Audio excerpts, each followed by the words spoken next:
Hmm? Yes.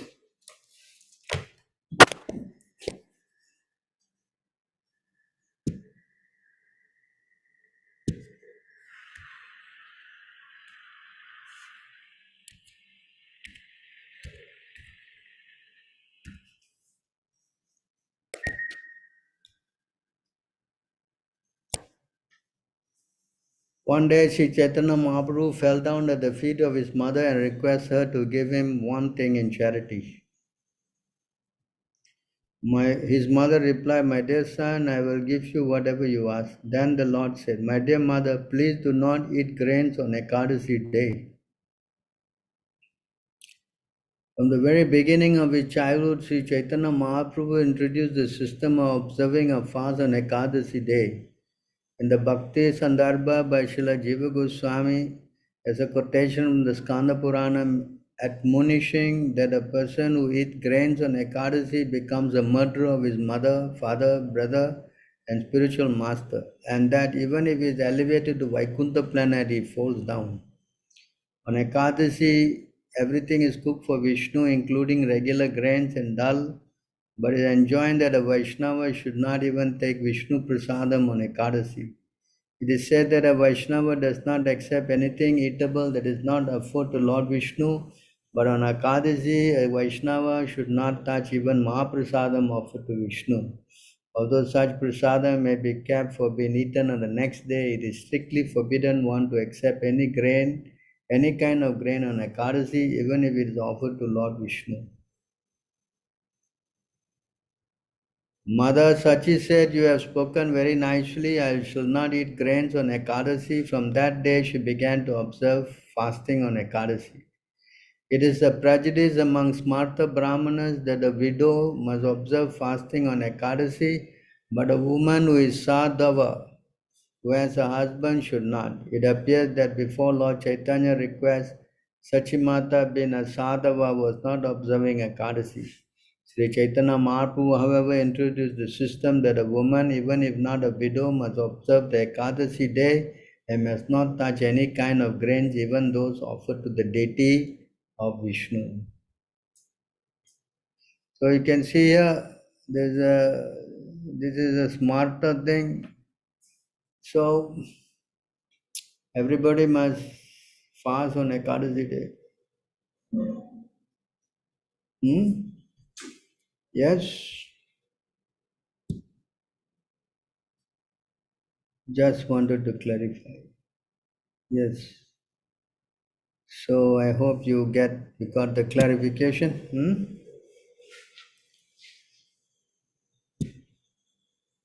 Thanks. All right, good. So it's there. Hmm?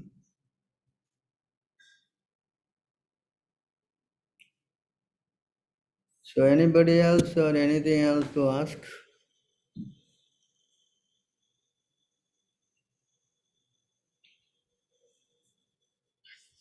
Uh,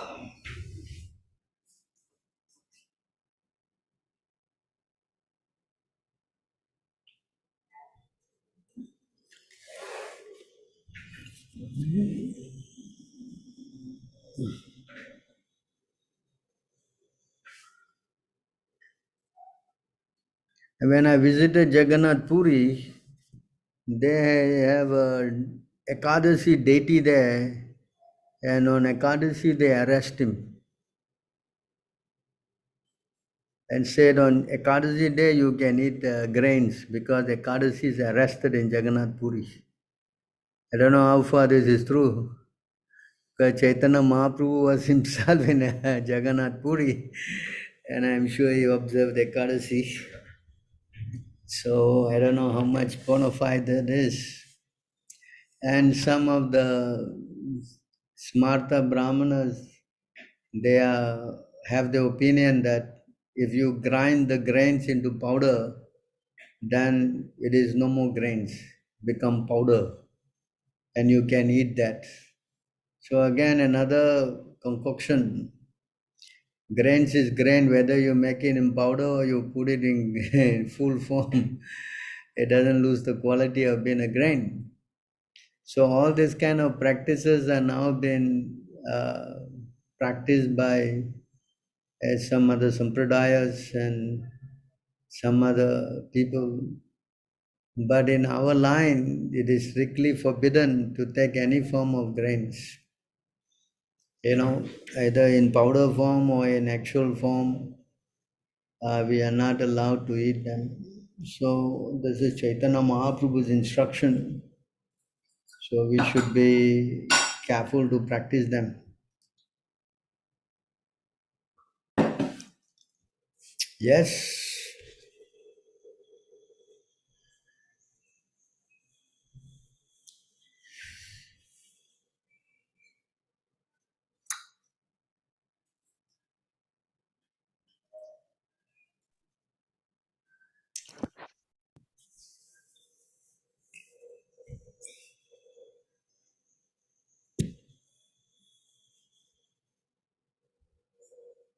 So we cannot eat Jagannath Mahaprasad and Ekadasi also. Yes, Prabhupada said we cannot. We should keep it for next day. On Ekadasi, everything is cooked for Vishnu, including regular grains and dal, but it is enjoined that a Vaishnava should not say here, Vaishnava should not even take Vishnu Prasadam on Ekadasi. It is said that a Vaishnava does not accept anything eatable that is not offered to Lord Vishnu, but on Ekadasi, a Vaishnava should not touch even Mahaprasadam offered to Vishnu or Jagannath Prasadam, whichever. So this is there, written very clearly. You cannot say that on a Jagannath Puri, yeah, we can take Jagannath Prasadam. This is not, I don't know who put that Ekadasi deity down there and who started this thing. But those who strictly follow Chaitanya Mahaprabhu, then we should not eat any grains, even if it is the Lord's Mahaprasadam. Yes. Hello. Yes, Prabhu. So we cannot try to compromise on this because Chaitanya Mahaprabhu ordered his mother, you can see, and he was given this order to his mother, what to speak about us. Hmm? Yes.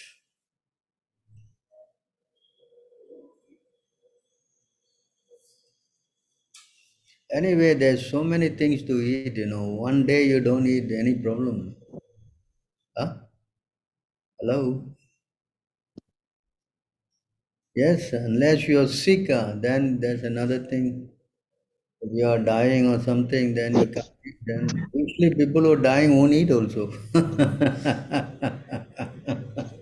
they won't be hungry and won't be eating. Or you're a child, then okay, you excuse.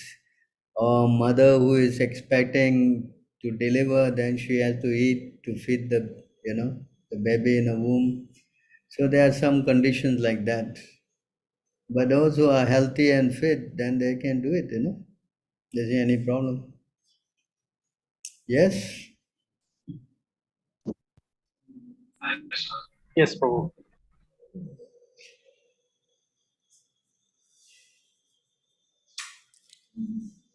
Any other questions?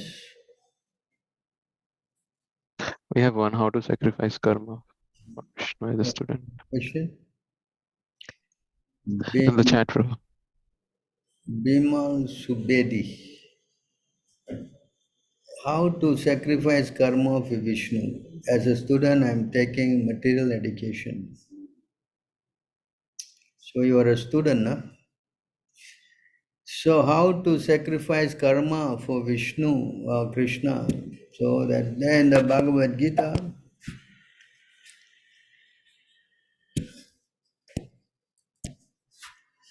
Krishna says here in this Bhagavad Gita, actually first he said this.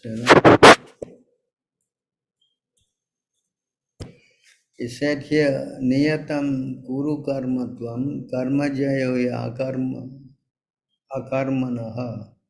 sarisa sarira yatra pichate na prasidyat akarmanaha. Perform your prescribed duty, for doing so is better than not working. One cannot even maintain one physical body without work. So Krishna is asking you to work, but in the next line, he is saying, Yajnanartho karma nayatra, lokayam karma bandhanaha, tadartam karma kaunteya, muktashanga samacharaha. So work done as a sacrifice for Vishnu has to be performed. Otherwise, work causes bondage in this material world. Therefore, son of Kunti, perform your prescribed duties for his satisfaction, and in that way you will always remain free from bondage. So here Krishna is advising you to work in Krishna consciousness. So how to work in Krishna consciousness? This is explained that you have to offer the results of your work as an offering towards Krishna. That is, of course, work means so many things, you know. You have to learn how to work for Krishna, you have to learn how to offer your food for Krishna. Whatever you eat, you have to learn how to offer. That's why Krishna says here in the Bhagavad Gita again, he says, you know,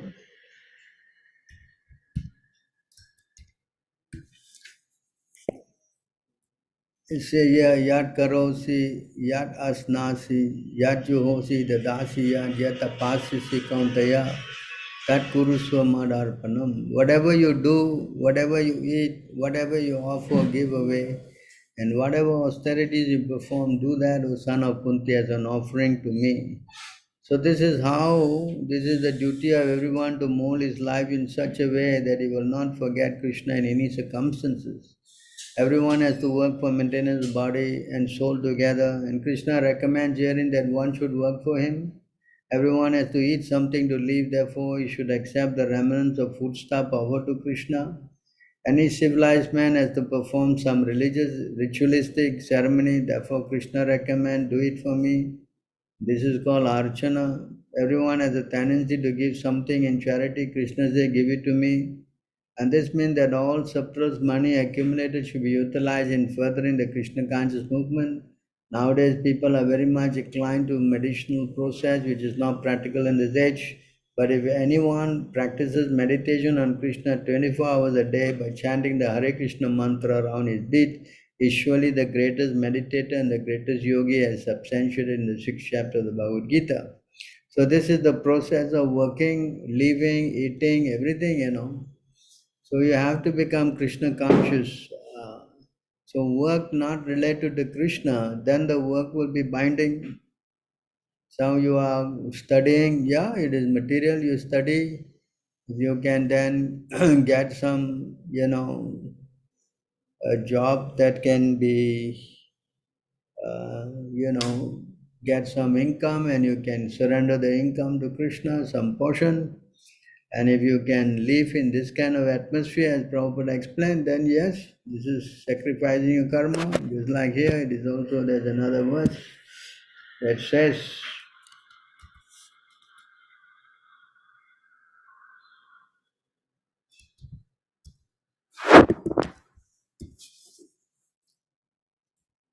so in this verse, Neha yat karma dharmaya, na viragaya kalpate, na tirthapada sevaya, jivanapi mrityo he saha. Anyone whose work is not meant to elevate him to religious life, anyone whose ritualistic performance do not raise him to renunciation, and anyone situated in renunciation does not lead him to devotional service, the Supreme Personality of Godhead must be considered dead. Although he is breathing, you see how our works relate to religious life. So our work must bring us to some, mode of goodness, to be religious. And then when we are doing our religious performance, we must try to become renounced. Renunciation means give up all the sinful activities like meat eating, illicit sex, gambling, intoxication. And when you give up that, you have a good chance of this tapasya to become devotionally inclined. Uh, this is a system. But if your work doesn't lead you to become a devotee of Krishna, then your work becomes binding. Ah, work binding. Let's read the purport of this.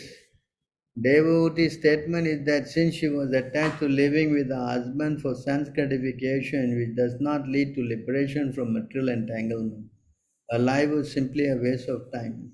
Any work one performs that does not lead to the state of religious life is useless activity. Everyone is by nature inclined to do some sort of work. And when that work leads one to religious life, and religious life leads one to renunciation, and renunciation leads one to devotional service, one attains the perfection of work. As stated in the Bhagavad Gita, any work that does not lead ultimately to the standard of devotional service is a cause of bondage in the material world. Yakyanartha karmano yatra lokayam karma bandhanaha. Unless one is gradually elevated to the position of devotional service, beginning from his natural activity, he is to be considered dead body. Work which does not lead one to the understanding of Krishna consciousness is considered useless. So this is how you should view your work. And binding work means what? It's explained here in the same Bhagavad Gita. Krishna is explaining here.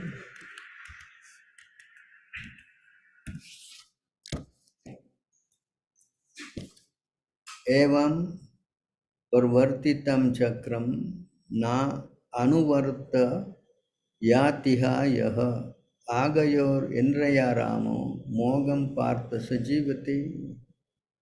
So, my dear Arjuna, one who does not follow human the cycle of sacrifice thus established by the Vedas, certainly leads a life full of sin. Living only for satisfaction of senses, such a person lives in vain. So you see, this is very important. If you do not uh, lead a religious life, that's now you read, it's not, your work does not bring you to religious life. Religious life means to follow all the rules and regulations, the scriptures, uh, the shastra, the code, what to do, what not to do, and all that rules and regulations are spelled out. Then he will be living like an animal, eating, sleeping, mating, defending. So when a person leads like an animal without any religious, what we say, duties, and then in animal life, definitely you live like an animal, you will lead a life full of sin. So when you are doing sinful activities, that is for the living only for the satisfaction of the senses, is a sinful life. And such a person lives in vain. Although he is living, is as good as death. Just now we read. Devahuti was saying, as good as death. Same thing, such a person lives in vain. See? And it says here, mogam, useless. Mogam means useless. Mogam also means that he is bewildered. He doesn't know what to do, what not to do. His life is, animal. That's all the word. So you see how important for one to work for satisfying Krishna. If you don't do that, then you'll be sinful. When you do sinful activities, then your life is useless. Hmm? So when you believe in a bewildered manner, you don't know what to do, what not to do, everything is messed up, and all you face is only problems after problems. So he says he lives in vain. Lives in vain means it's simply a headache, not, don't know why, everything is like so chaotic. Hmm? So not only that, when he lives in vain, as I many times explained, in this verse,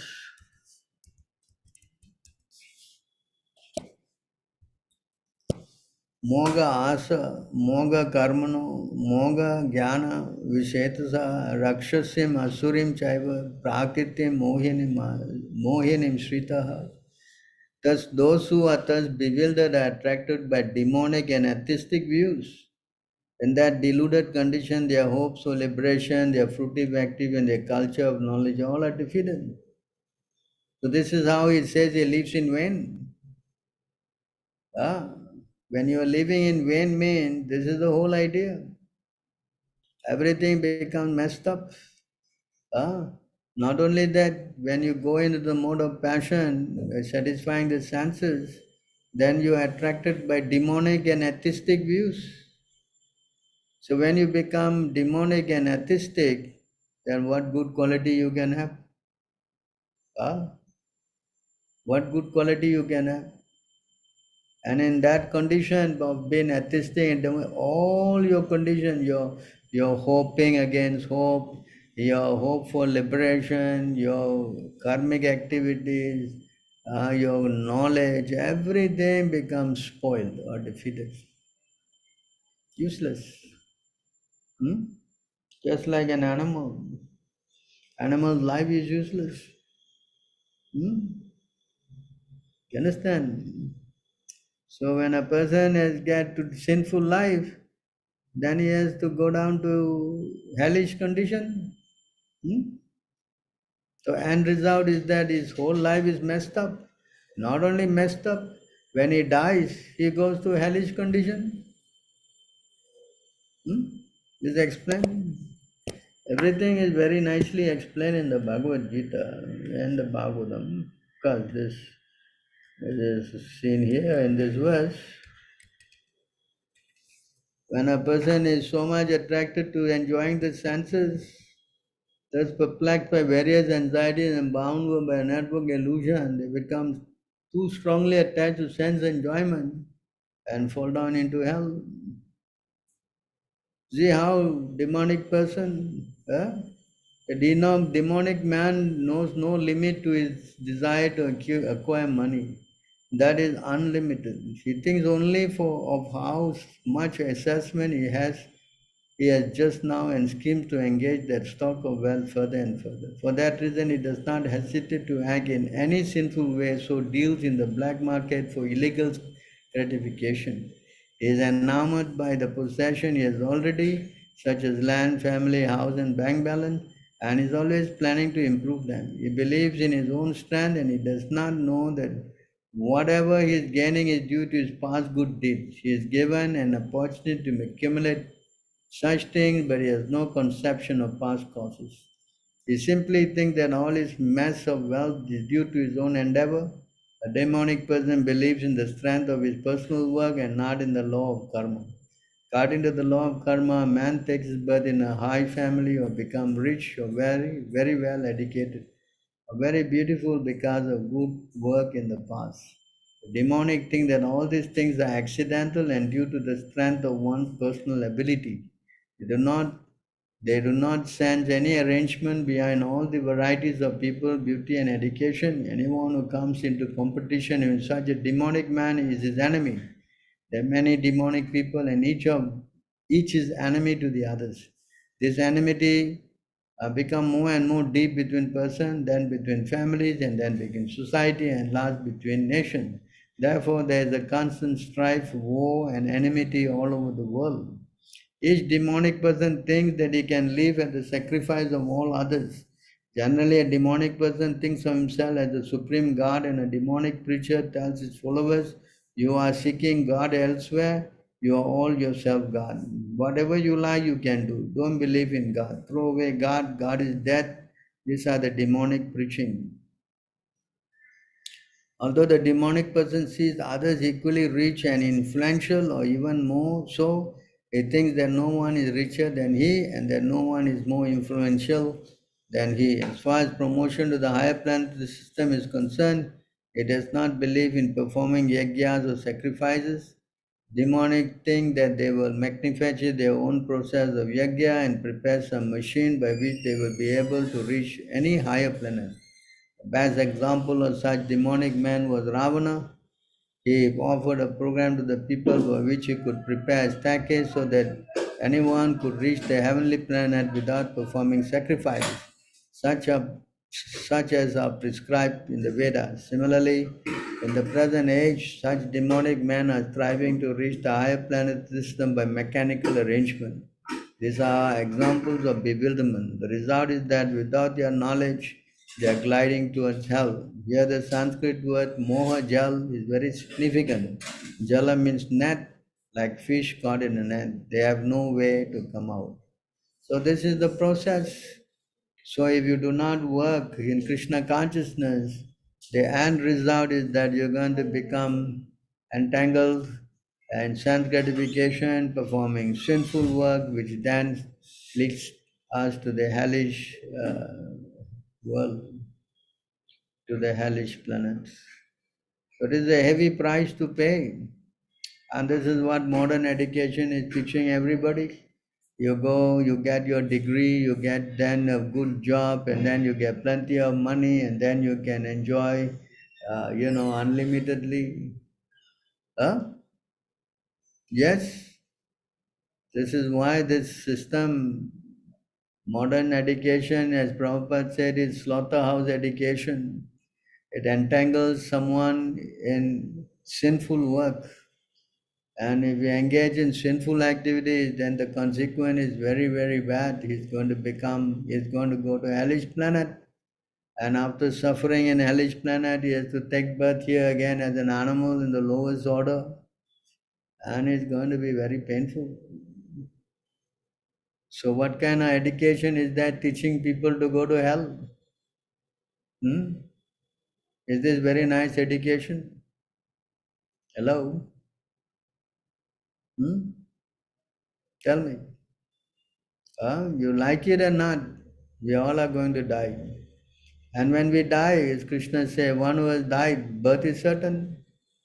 And for one who has taken birth, death is certain.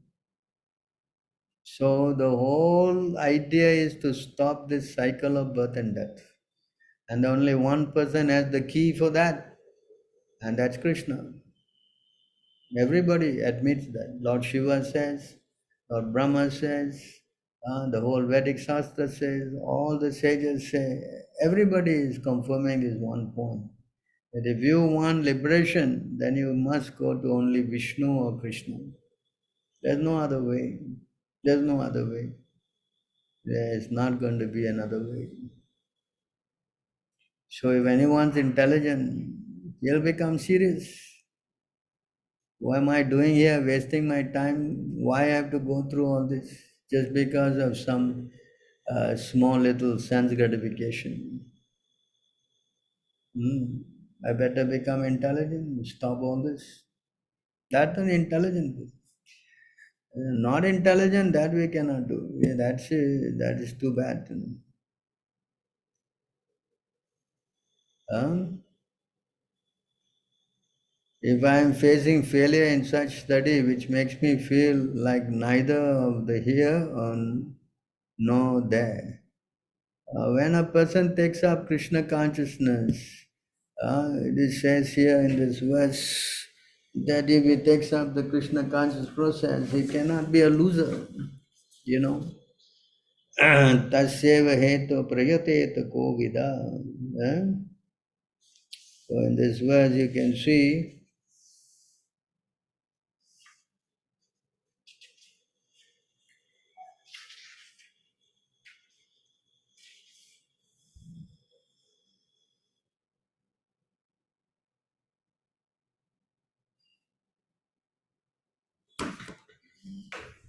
in this verse,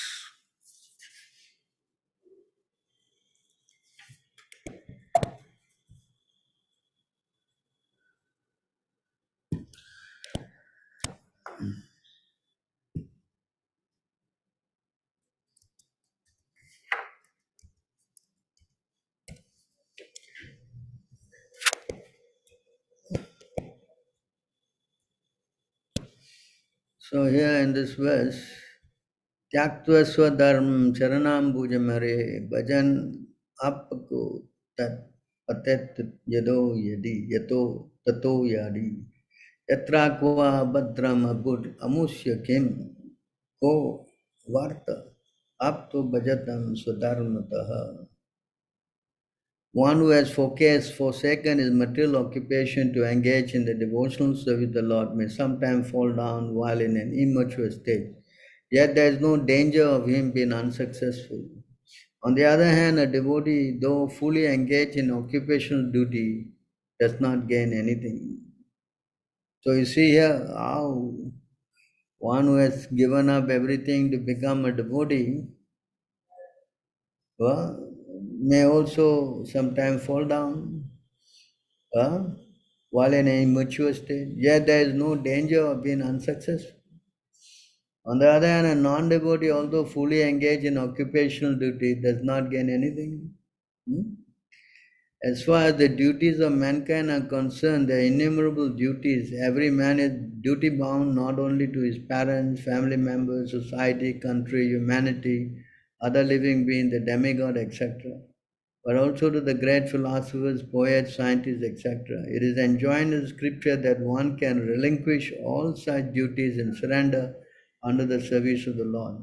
So, if one does so and becomes successful in the discharge of his devotional service unto the Lord, it is well and good. But it so happens sometimes that one surrenders himself to the service of the Lord by some temporary sentiment, and in the long run, due to so many other reasons, he fall down from the path of the service by undesirable association. There are so many instances of this in the histories. Bharat Maharaj was obliged to take his birth as a stag due to his intimate attachment to a stag. He thought of this stag when he died. Thus, in the next birth, he became a stag, although he did not forget the incidents of his previous birth.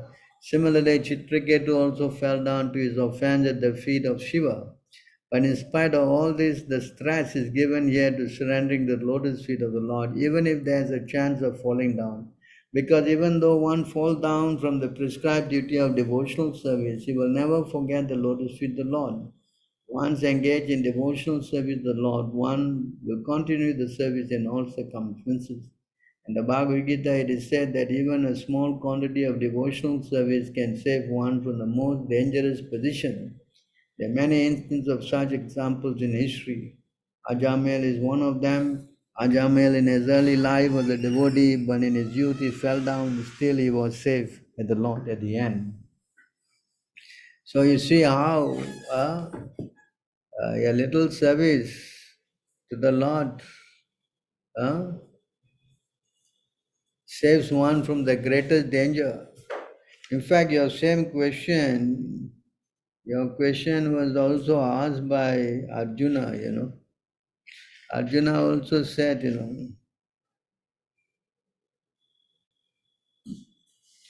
Arjuna also asked the same question. You can see here.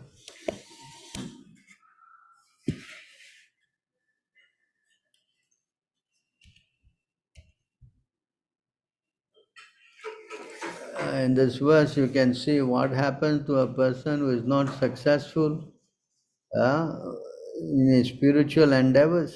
What happens to him? Hmm? So that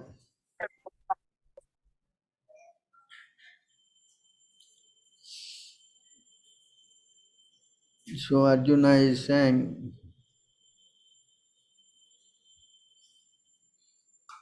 what happens to a yogi who after practicing for some time he gives up. So here in this verse, you see here Arjuna is asking the same question. Ayatihi sadaya upeto yoga chalita yoga chalita manasaha aprapya yoga samsiddhim kikam gatim Krishna gacchati. So in this verse, they ask this question. Arjuna said, "O Krishna, what is the destination of the unsuccessful transcendentalist who in the beginning takes to the process of self-realization with faith, but who later deceased due to worldly mindedness and thus does not attain perfection in mysticism?" So yes, Arjuna is asking the same question as you are asking. You're neither here nor neither there. So what happens to him? Hmm? So Krishna is explaining in the next verse.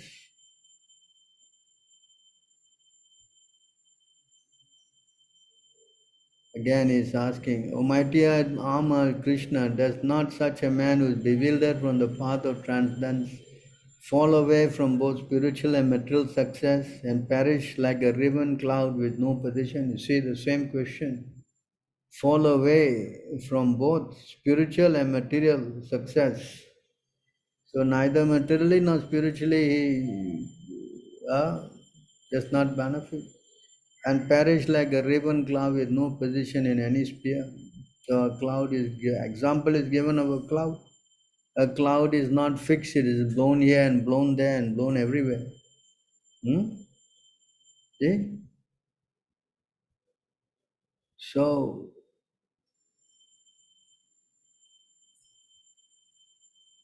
so the question is asked, and Krishna replies. Again, he's questioning. This is my doubt, O Krishna. I ask you to dispel it completely, but for you, no one is to be found who can destroy this doubt. So, therefore, to answer this question, you must go to an authority. And the best authority is Krishna, or whoever is representing Krishna in the parampara, disciplic succession. Not that you speak some, speculation. So Arjuna is saying that, but for you, I don't see anyone who can dispel my doubt.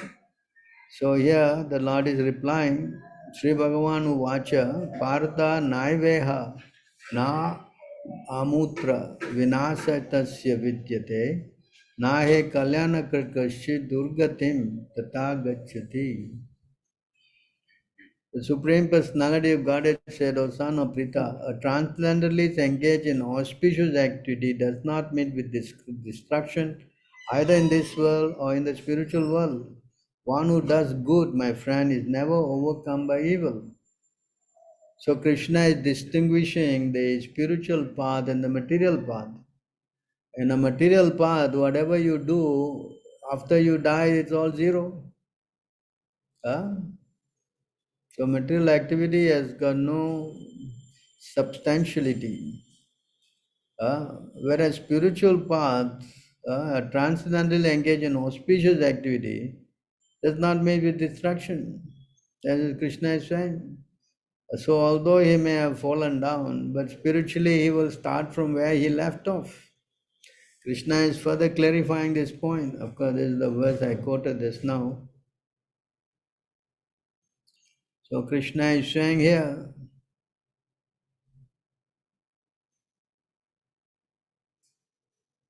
प्राप्य प्राप्य पुण्यकृतं लोकं उत्सित्वा सस्वती समः शुचीनां श्रीमन्तं गेहे योगभ्रष्टो विजायते. The unsuccessful yogi, after many, many years of enjoyment on the planet of the pious living entity, is born into a family of righteous people or into a family of rich aristocracy. So here there is a difference between a spiritualist and a materialist. And we read this now, materialist who enjoy the senses, he goes to hell. Hmm? Yes?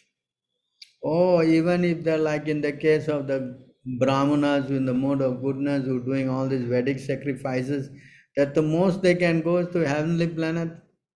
And when in heavenly planet their piety is finished, they again come back to the earthly planet. So this is also given to the devotee, unsuccessful yogi after many years of enjoyment in the planet of the pious living entity. Is born in very high planet. Like those who do piety, they are born either in the moon planet, sun planet, or in Siddhaloka, or in Lord Brahma's planet. So they are given such facilities. Huh? And then they come back here, born into family of righteous people or into family of rich aristocracy. Of course, there are two kinds of devotee that fall down. Unsuccessful yogi, the unsuccessful yogi divided into two classes. One is fallen after very little progress, and one is fallen after long practice of yoga. Yogi who falls after a short period of practice goes to the higher planets, where, where pious living entities are allowed to enter. After prolonged life there, one is sent back again to this planet to take birth in a family of righteous Brahmana Vaishnavas or of aristocratic merchants. So you see how he comes back not as an ordinary person. Those who do devotional service in a short time, they are promoted to the heavenly planet.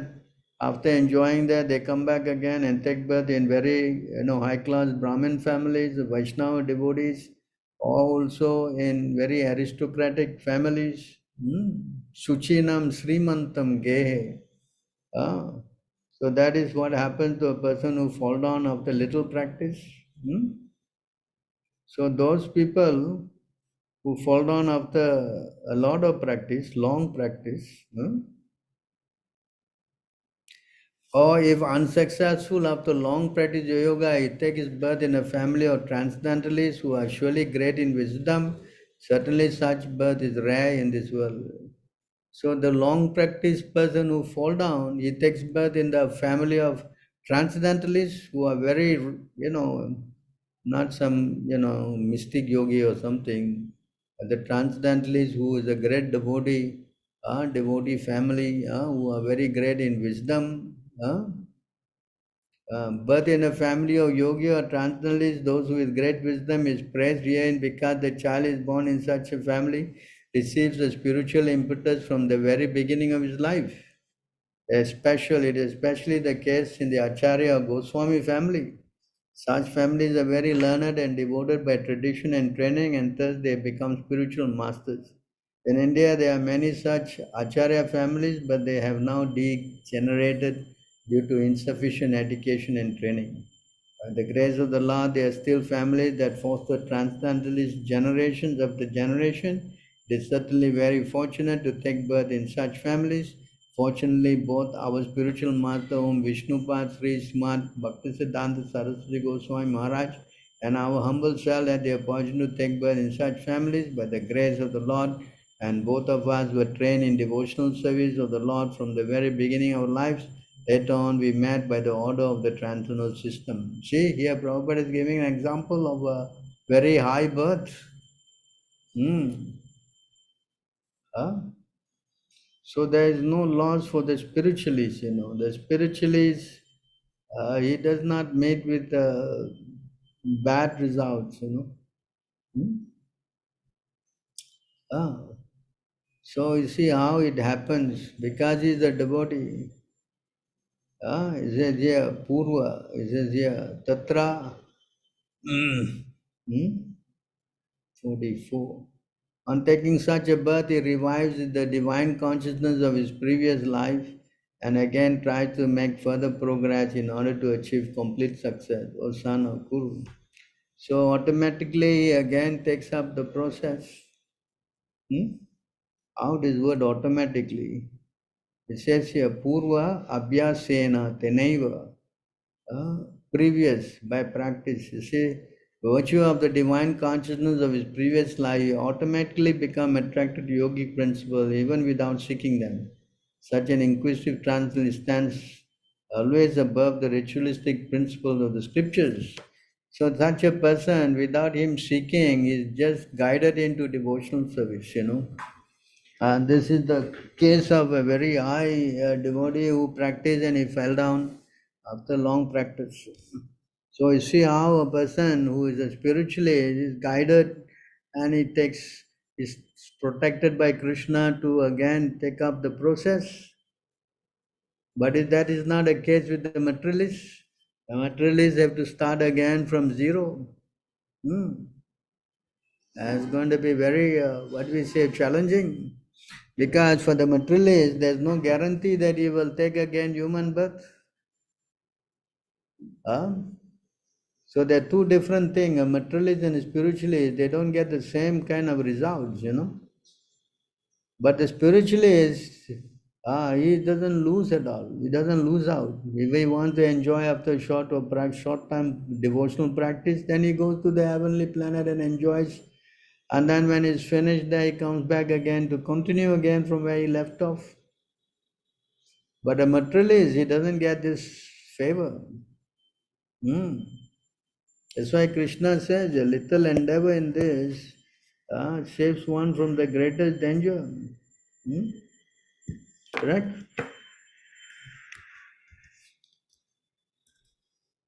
Says here again, this verse, you see. Neha abhikrama nastosti pratyavayo na vidyate swalpamapiyasya dharmasya prayato mahato bhayat. You see how in this endeavor there is no loss or diminution. A little advancement on this path can protect one from the dangerous, most dangerous type of fear. So you see how we should be very, what we say, cautious. Even though we may not be very successful, sometimes someone thinks that, oh, I am doing this devotional service, what happens if I fall down? Yes, all my endeavors are wasted. They think like that. Yes. Hmm? Uh, you see that? There's the same point again is stressed here. It's not that only one part Krishna says and in the other part he is saying something else. You see, again, this is also said here. Nava, na avamaha, na avamaha karma kalpopi vikpala ye swara arpitaha vikalpa swara arpitaha kalpate purusasaiva sahe atmadahito hitaha. Activities dedicated to the Supreme Personality of Godhead, even if performed in small measure, never go in vain. The Supreme Personality of Godhead, being the Supreme Father, is naturally very dear and always ready to act for the good of the living entities. Huh? You can see here how we never go in vain. Hmm? Uh, so we have to understand, how devotional service is the ultimate thing of a devotee. So if anyone does this, then there's no loss for him. Hmm?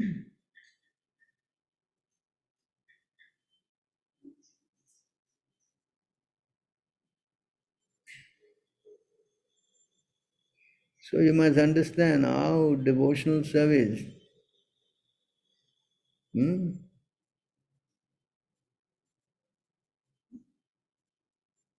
is very, very progressive. And even if the devotee prematurely falls down for some reason,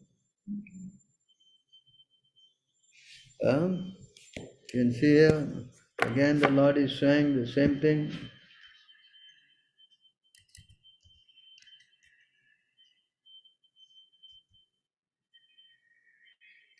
The Lord is saying the same thing here.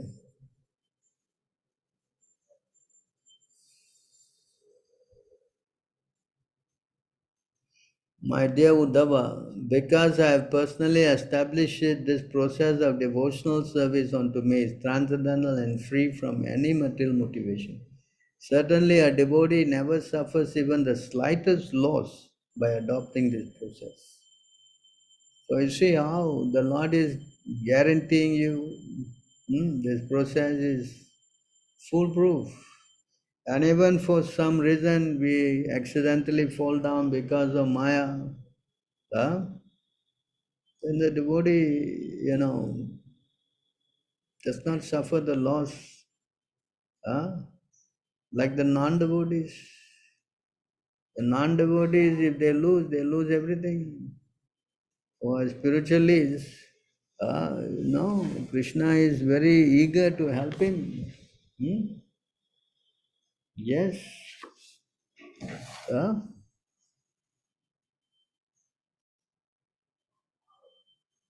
So you see how this whole program is so wonderful. Unfortunately, uh, nobody knows these things.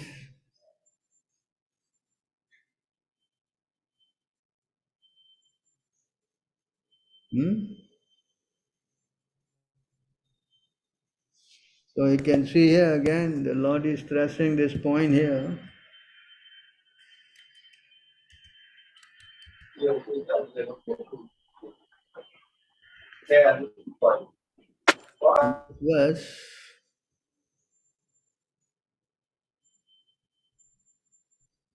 O Madhava, Supreme Personality of Godhead, Lord of the Goddess of Fortune, if devotees completely in love with you sometimes fall from the path of devotion, they do not fall like non-devotees, for you still protect them.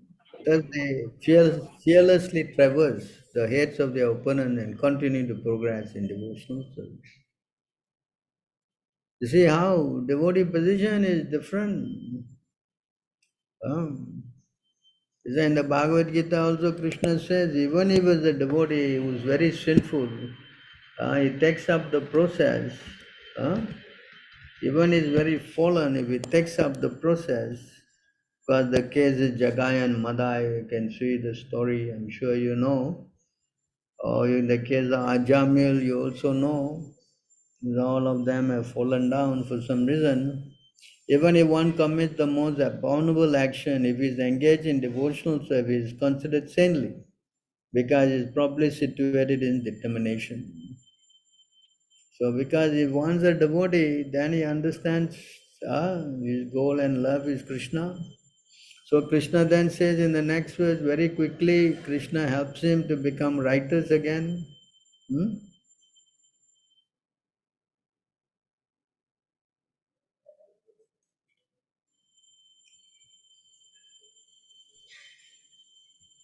He quickly become righteous and attains lasting peace. O son of Kunti, declared boldly that my devotee never perish. Hmm? So because once you have come in contact with Krishna, yeah, then it is Krishna's duty, to take care. As Krishna also says that once in the Ramayana, once a person is surrendered to me, uh, then it's the duty of Krishna to protect him. Hmm?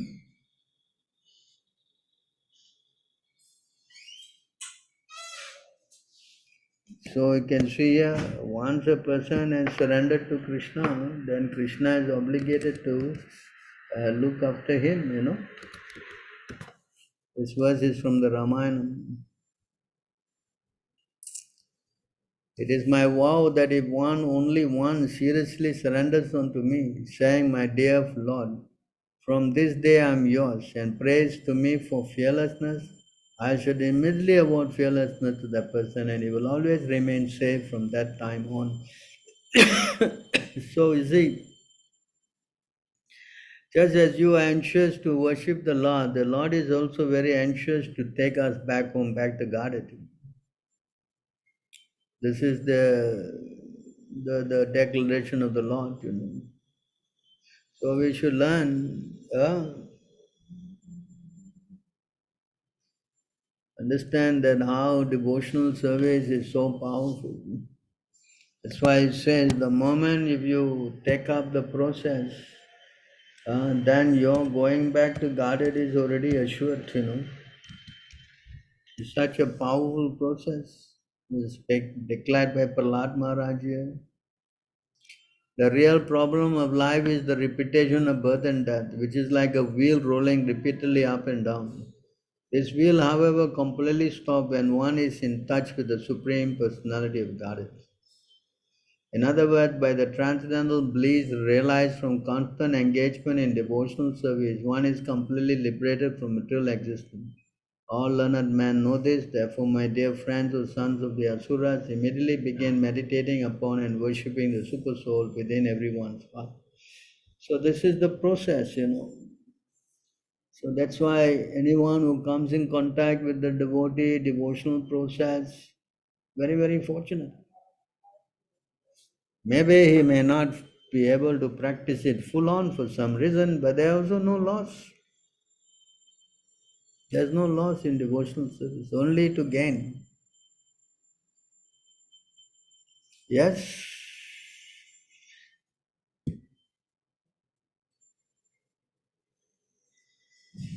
volume can't listen, no? Wow, what happened? Is it listening now?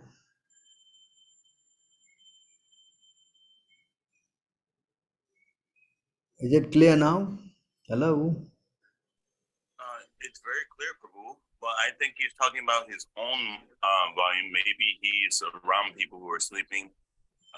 Who is this Prabhu that was saying? Oh, maybe his machine has some limitation. No? So I think I made myself very clear with this point.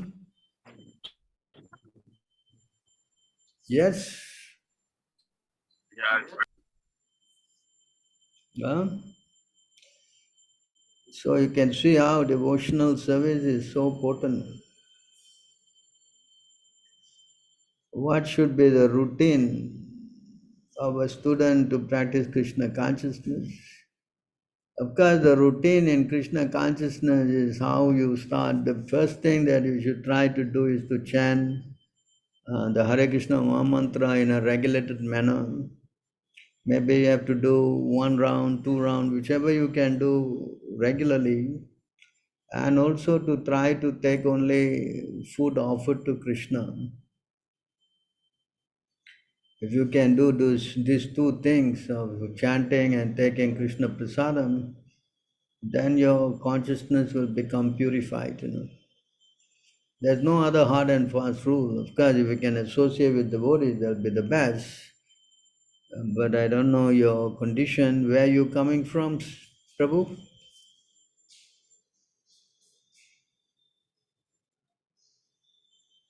Hmm? coming from Nepal. Nepal, huh? Okay, I don't know if we have anybody in Nepal.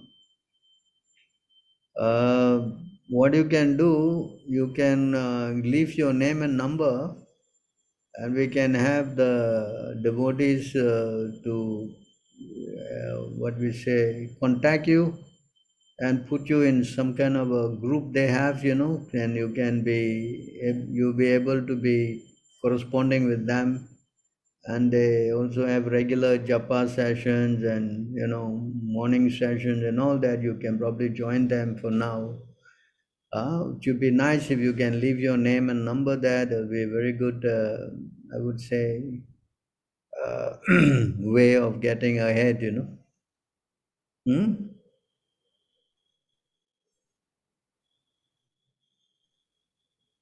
So please leave your contact details, huh? And that way, by associating with devotees, you will then eventually learn how to practice this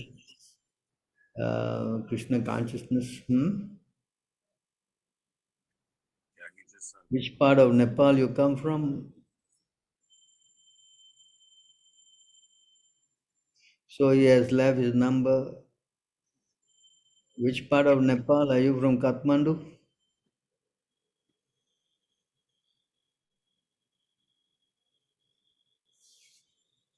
So I guess Prithviraj Prabhu, you can guide him. Kapila Vastu district. What's the city? Is it near Kathmandu?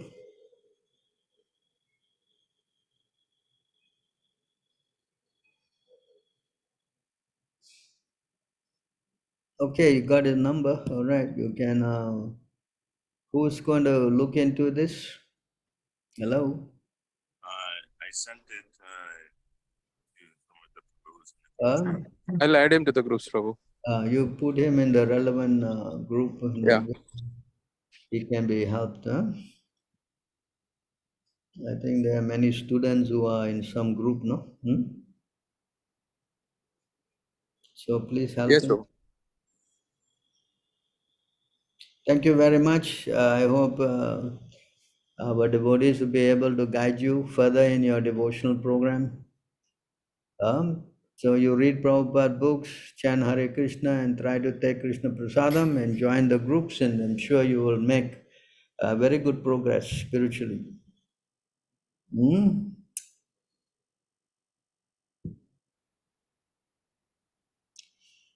Very good. Any other questions?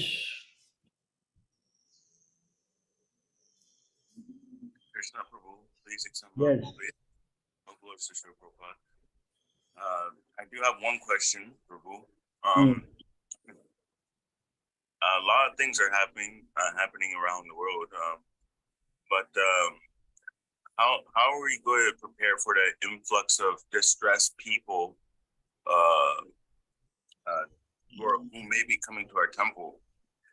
Because like here in the Philippines, we're still having just a little manpower. We don't have that much. So how can we prepare for that, bro, before a lot of people come to us for shelter? You see, as long as the people come, then as Chaitanya Mahaprabhu also did the same thing, he just tell them to chant Hare Krishna. Hmm? Yes, That's all. What more you can do? Let them chant Hare Krishna. You cannot put all the large whole congregation to your temple. That's not possible. Huh? So what you do is teach them the process, and they all can go back home and practice. yes, So the only way in Kali Yuga is to teach people how to chant. And if they can chant, then their life is saved. That's all. And if they are more serious, then you can teach them how to read Prabhupada books. If they can read, that's the best. yes, bro. And Yes, then they can come to the temple and associate with all of you and see how to dedicate his life. yes, very much so, bro. Yes. So that's association. Yes, that's definitely it, bro. Got more devotees coming over here, more people who are interested coming over here. I don't know if you know Dr. Mark was here, and what is it? He was saying that he wants to leave, but we're trying to convince him that everything is going to fall down and everything, but he still attached the money and everything. Yeah, if someone who is not fixed, then there's always the material energy is pulling him. That's the nature of Maya. Maya is always trying to, pull a living entity back into the material existence. That's nature of Maya. Not so easy. Just like you also remember you came and then again you uh, have Yes, to go back to Maya's fold and come back yes, again. that's a fact. Yeah, so some people take some time, some people, come quickly, some come later. It doesn't matter, let them come as they can. Yes, Each time they come and associate with devotees, they get purified. Until the material disease goes away, how to fully surrender to Krishna? Hmm? not possible. So we have to try and help. Try and help. Hmm. Like a child, it takes time for him to walk. May have to fall down repeatedly and then learn how to become steady. Yes, Yes. yes, bro. That's one of the things I fear the most when it comes to the fear that I'm still infected with. It's just oh well, if I'm Mm. not doing enough and everything, because most of my life I've been rejected and everything. I would say I'm just thinking like I just gotta do more and more. But Mm. Yes, the as you're devotee should saying, like always be, fearing Maya. That's what Prahlad said. Prahlad Maharaj said that I am not frightened of your, fearful form, but I am very much frightened of your Maya. So you see how pure devotee is giving us practical hints how to be careful. Because the moment we say that I am, not frightened of Maya, then we're going to be asking for trouble. Yes. So we should always be humble, be always praying for the Lord's mercy, Maya can anytime, sway us away. So we have to be very careful though. As long Yes. as we are under the protection of the Lord and His devotees, then we are definitely assured. Yes. So, in order to be living in the association of devotees, I have to be very humble. Very Yes? humble. This is the secret of associating. If I'm thinking I'm very big time and I'm proud, then definitely I don't require association. Then I will require Maya. And that leaves my gate open for fall down. Yes? Yes. Mm. So 100% right. yes, therefore we have to be very careful. This pride is so dangerous, and that's what the Maya is all about, making us feel proud. If I, do some service, I become very proud that I'm doing it very well. Again, I can be washed out. Yes. Yes. Hmm.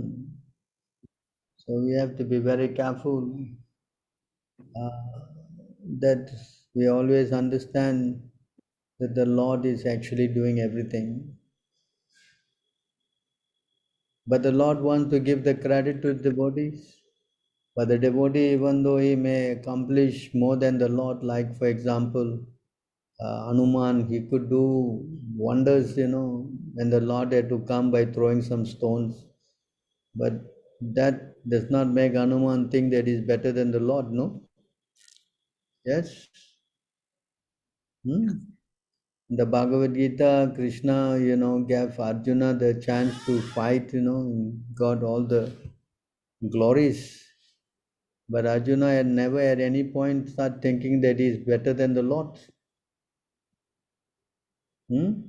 So the devotee should be always conscious of this fact that I am always a minute living entity, able to do things only by the mercy of the Lord. When this thing is not understood, then pride comes in and that constitutes the devotee's fall down. Hmm? Yes. Yes. Yes. In So this we sense. should be very conscious that we not go into this kind of a, you know, uh,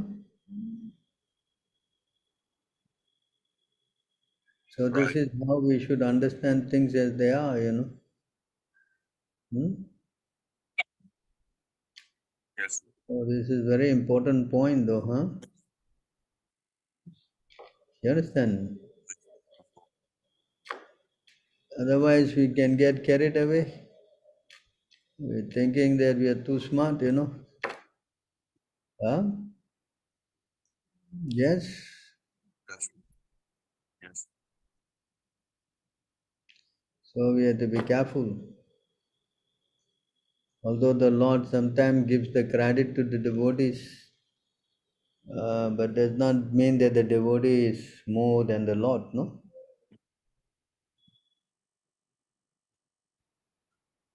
That's true.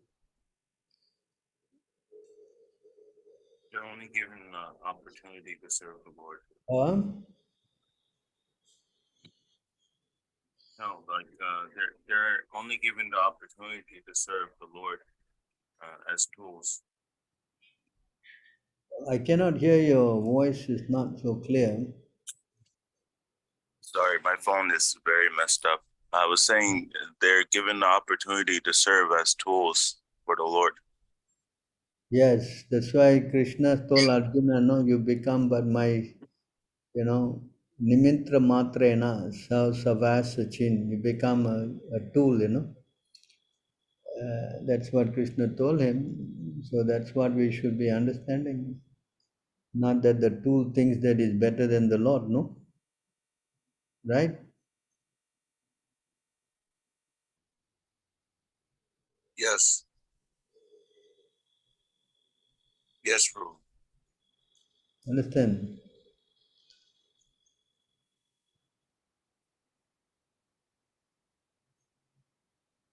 Yes, true. So we can read this, that it will be very nice to understand this. I think we can Yes, understand. Prabhu. I will The problem. show you a verse that I think I was just reading. I can share with you.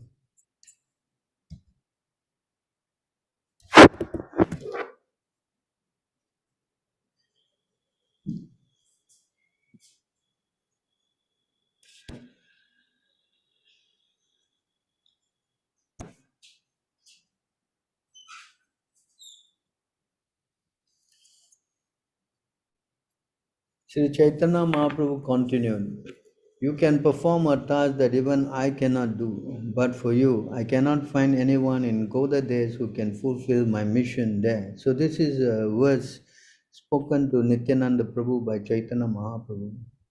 Lord Chaitanya's mission is to deliver the fallen souls of this age. In this age of Kali, practically 10% of the population is fallen. Sri Chaitanya Mahaprabhu certainly delivered many fallen souls, but his disciples mainly came from the upper classes. For example, he delivered Srila Rupa Goswami, Sanatan Goswami, Sarvabhauma Bhattacharya, and many others who were socially elevated but fallen from the spiritual point of view. Srila Rupa and Sanatan were situated in government service. Sarvabhauma Bhattacharya was the topmost scholar of India. Similarly, Prakashananda Saraswati was the leader of many thousands of Mayavadis, sannyasis. It was Srila Nityananda Prabhu, however, who delivered persons like Jagai and Madai. Therefore, Lord Chaitanya says, Amara Duskara Karma Toma Haite Haye. Jagai and Madai were delivered solely by Nityananda Prabhu's mercy.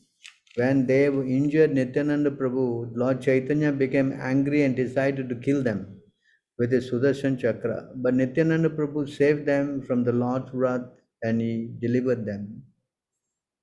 In the incarnation of Gaurnitai, the Lord is not supposed to kill demons, but is supposed to deliver them by preaching Krishna consciousness. In the case of Jagai and Madai, Sri Chaitanya Mahaprabhu was so angry that he would have immediately killed them. But Nityananda Prabhu was so kind that he not only saved them from death, but elevated them to the transcendental position. Thus, what was not possible for Chaitanya Mahaprabhu was carried out by Nityananda Prabhu. Similarly, if one is true to Gaur-Nitai's service in the disciplic succession, he can even excel Nityananda Prabhu's service. This is the process of disciplic succession. Nityananda Prabhu delivered Jagai and Madai, but a servant of Nityananda Prabhu, by his grace, can deliver many thousands of Jagai and Madai. This is the position of Srila Prabhupada. That is the special benediction of the disciplic succession. One who is situated in the disciplic succession can be understood by the result of his activities. This is always true as far as the activities of the Lord and devotees are concerned. Therefore, Lord Shiva says, Aradhanam Sarvesham Vishnu Aradhanam Param Tasmat Parantaram Devi Tadyanam Samacharam.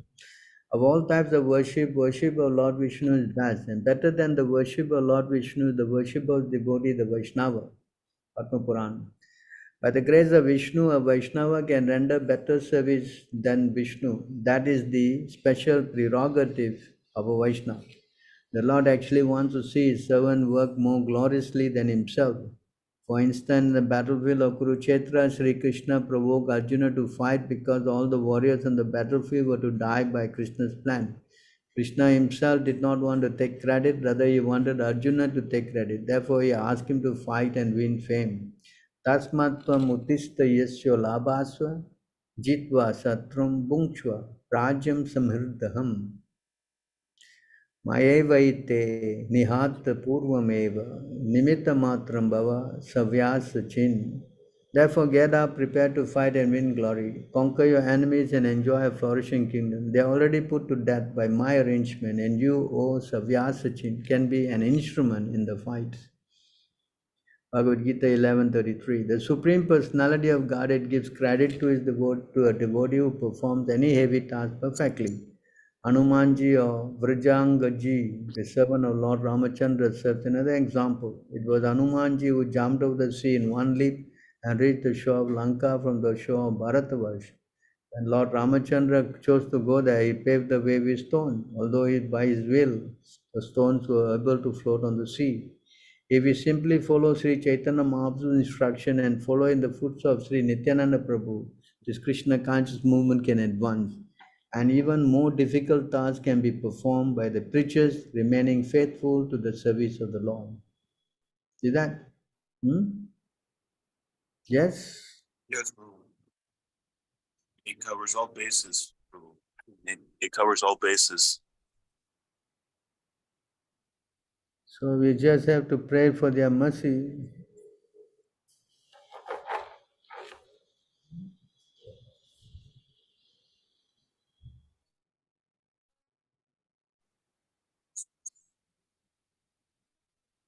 So you can see here another verse. Huh?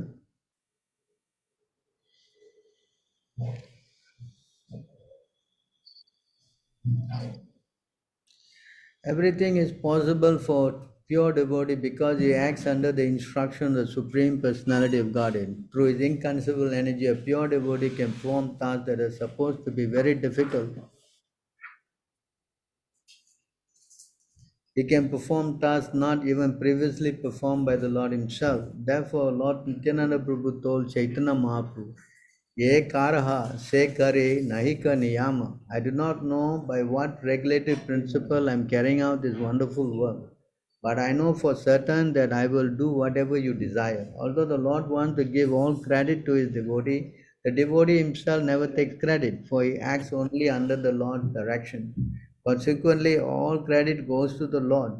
This is the nature of the relationship between the Lord and his devotee. The Lord wants to give all credit to his servant, but the servant does not take any credit, for he knows that everything is carried out by the Lord.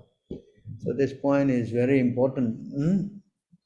So we have to understand not that because we can do something more extraordinary, or in that way we start thinking that I'm very empowered, I'm better than anybody else, and I can do everything. I'm more than the Lord, all kind of nonsense. So these are the pitfalls of one's consciousness. That you always remain a humble servant of the Lord. This should be the mood of a devotee. Yes. Yes, Prabhu. So someone is asking, I offer some food daily to the Gopal and Lord Krishna. Is that considered Krishna Prasadam? Yeah, if you offer to the Lord is Prasadam, but I would advise you, whoever this is, to learn the mantras for offering. So by the mercy of chanting this mantra with the help of a pure devotee, you can offer your food, because offering the food directly to Krishna, that's a little difficult, because Krishna only accepts through his devotees. So generally we ask everyone to offer the food through Srila Prabhupada.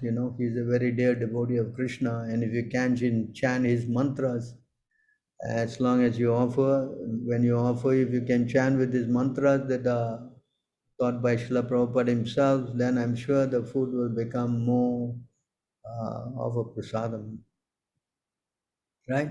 So whoever is this person, you can try to learn those mantras. It's not very difficult.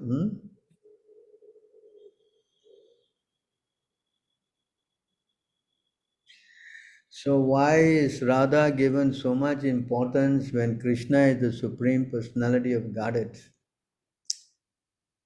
So Krishna is the Supreme Personality of Godhead, and here Radharani is the devotee, or the topmost devotee.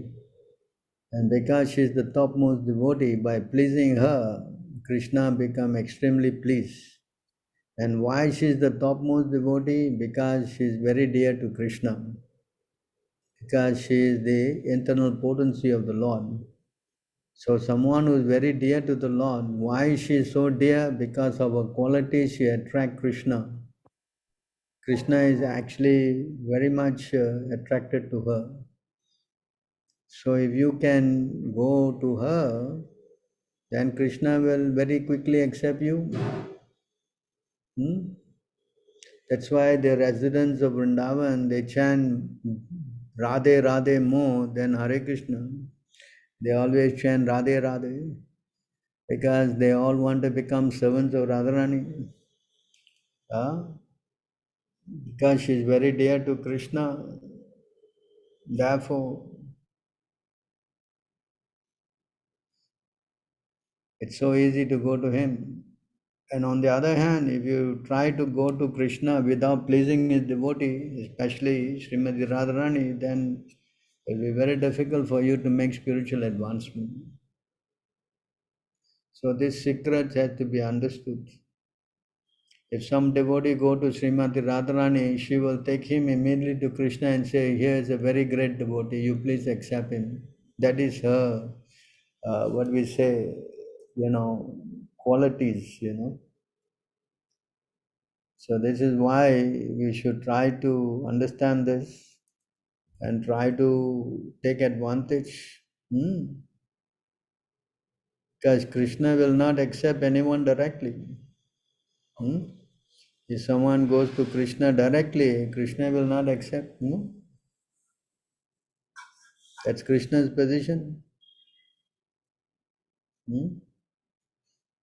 So try to understand how to do this devotional service.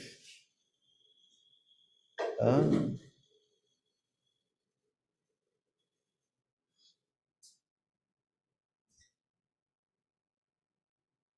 So that is Krishna's,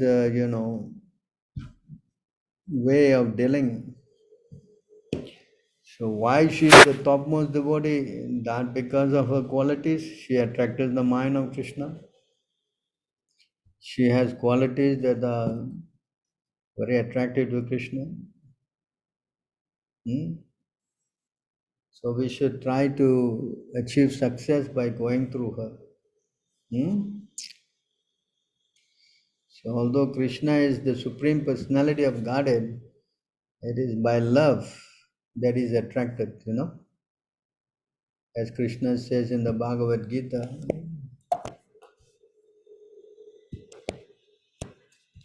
you can see here Krishna is saying,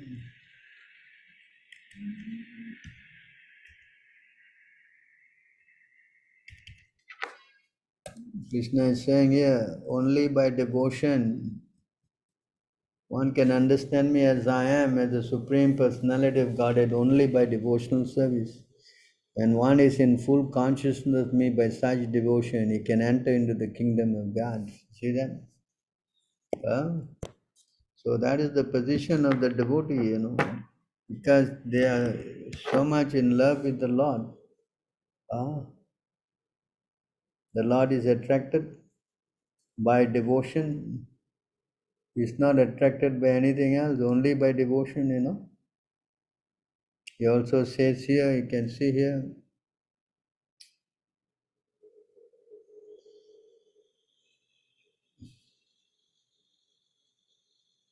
in this part,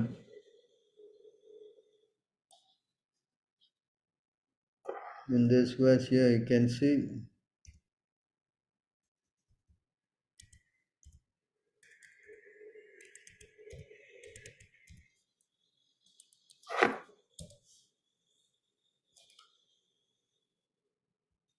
my devotee may or may not know exactly what I am, who I am and how I exist. But if they worship me with unalloyed love, then I consider them to be the best of devotees. So this is the mood of the Lord, only by love. And the person with the topmost love, that is Srimati Radharani. She has, Mahabhava. Not everybody has this Mahabhava, only she, Chaitanya Mahaprabhu. So we just have to learn how to accept her, and that way our life also becomes successful.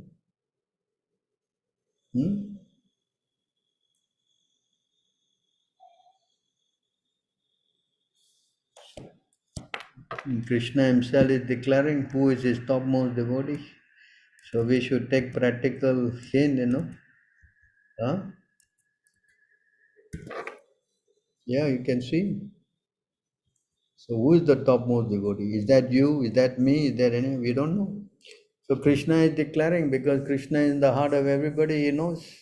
Of all those hundreds of thousands of gopi understanding me to be their most charming lover and ardently desiring me in that way, were unable or were unaware of my actual position, yet by intimately associating with me, the gopis attained me, the supreme absolute truth, you know. So you can see how the gopis, they have won Krishna's heart, no? Hmm? In fact, Krishna said to them, because they are, devoted to him so much that he cannot repay them for their dedication to him. Hmm? Yes.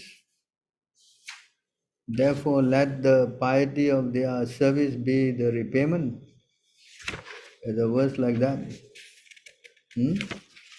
So can you see how the Lord is bought by their devotion? Hmm? They are simply attracted to him.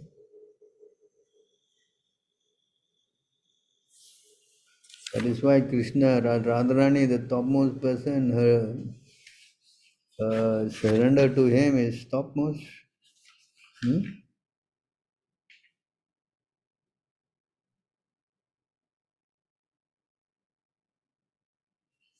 Hmm?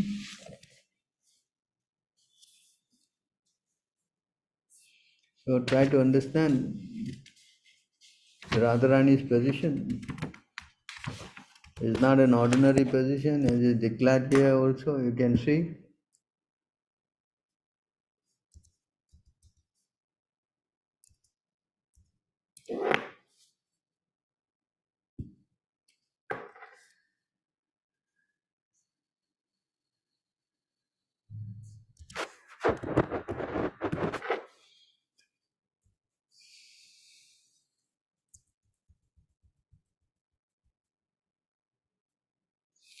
In the Shastra, it says that all types of fruity workers, he was advanced uh,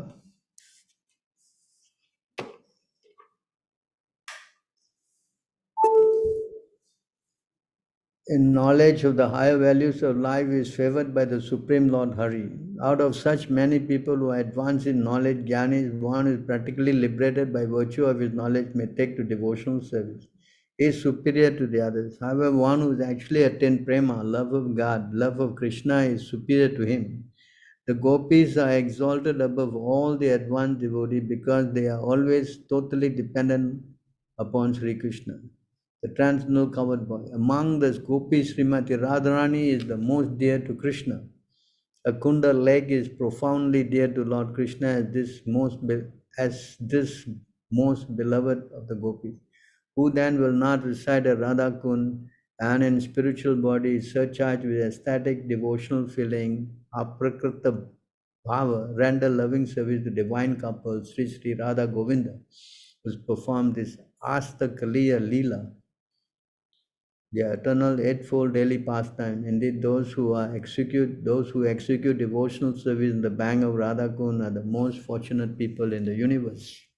So you see from this verse how exalted the position of Srimati Radharani is. Hmm? So we have to learn to find out why she is so dear, because Krishna is explaining her devotion is unparalleled. Hmm? So of the many objects of favored delight and all the favorite damsel Vrajabhumi, Srimati Radharani is certainly the most treasured object of Krishna's love. And in every respect, her divine kunda is described by great sages as similarly dear to him. Undoubtedly, Radha Kund is very rarely attained even by the great devotees, and therefore it is even more difficult for ordinary devotees to attain. If one simply bath once within those holy waters, one's pure love for Krishna is fully arose. See how she is so dear to Krishna, and this lake, if you go to Vrindavan and take bath in this lake, very quickly you will also develop love for Krishna, for both Radha and Krishna. How fortunate that she has made this arrangement. In fact, this lake was it was obscured already until Chaitanya Mahaprabhu came 500 years ago and rediscovered this lake. That means, see how again we are given another chance. If it's not for Chaitanya Mahaprabhu, we would not know where this leg is. Hmm? So you see how Krishna is so kind to us. Hmm? How to love Radharani? You have to go take bath, go understand all this. Why is Radha Kunda so exalted? The leg is so exalted because it belongs to Srimati Radharani, who is the most beloved object of Sri Krishna. Among all the gopis, she is the most beloved. Similarly, her leg, Sri Radha Kunda, is also described by great sages as the leg that is dear to Krishna as Radha herself. Indeed, Krishna's love for Radha Kunda and for Srimati Radharani is the same in all respects. Radha Kunda is very rarely attained even by great personalities fully engaged in devotional service, not to speak of ordinary devotees who are only engaged in the practice of Vaidhi Bhakti.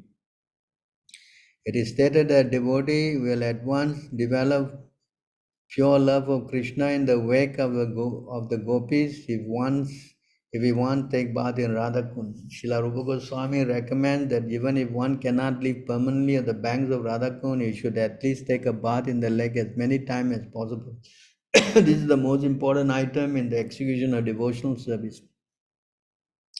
Srila Bhaktivinoda Thakur writes in this connection that Sri Radhakund is the most select place for those interested in advancing their devotional service in the wake of lady friends, Sakis, and confidential serving maids, Manjaris of Srimati Radharani. Living entities who are eager to return home to the transformed kingdom of God, Goloka Vrindavan, by means of attaining their spiritual body, Siddha Deha, should leave at Radhakund, take shelter of the confidential serving maids of Sri Radha, and under their direction engage constantly in her service. This is the most exalted method for those who engage in devotional service under the protection of Sri Chaitanya Mahaprabhu. In this connection, Srila Bhaktisiddhanta Saraswati Thakur writes that even great sages and great devotees like Narada and Sanaka do not get an opportunity to come to Radhakund to take their bath. What then to speak of ordinary devotees? If by great fortune one gets an opportunity to come to Radhakund and bathe even once, he can develop his opportunity to be. He will develop his transcendental love for Krishna exactly as the gopis did.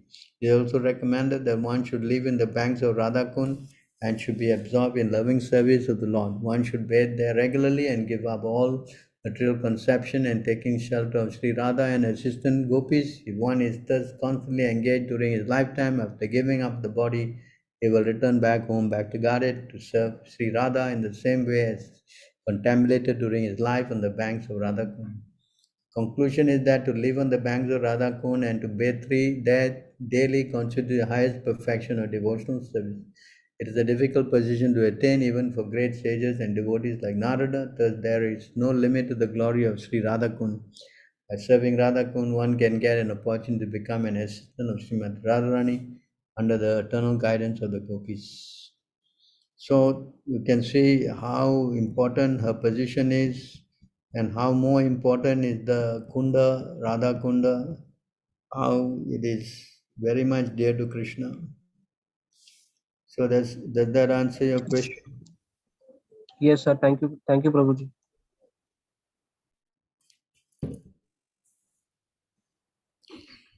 Yes, Prabhuji. Any other questions?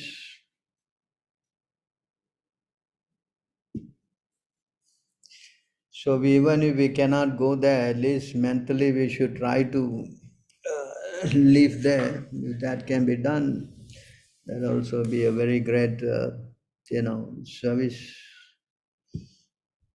Yes, what this is all very important. What we say, uh, principles to enhance our spiritual advancement, because by even not being there physically but mentally is as good as that also. So we should try like this. Huh? This will purify our consciousness. All right. Any other questions?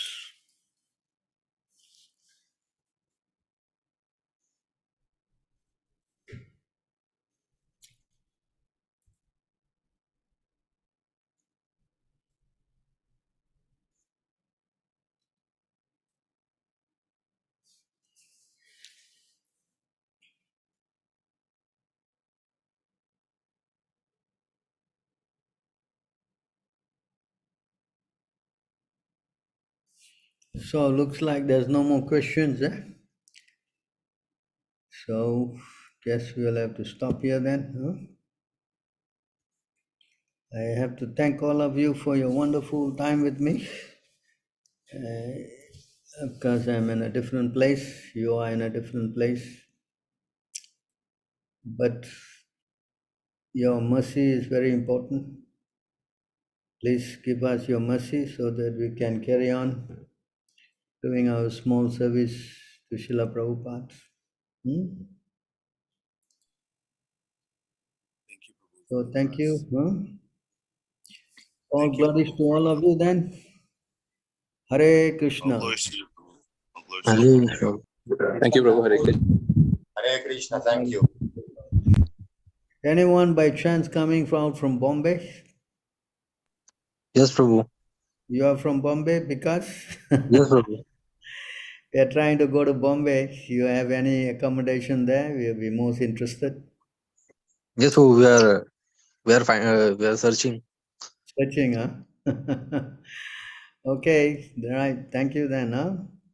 All Yes, glories to Prabhupada. Hare Krishna. Hare Krishna. Hare Krishna. All glories to say. Praise Prabhu. Hare Krishna. Hare Krishna Prabhu.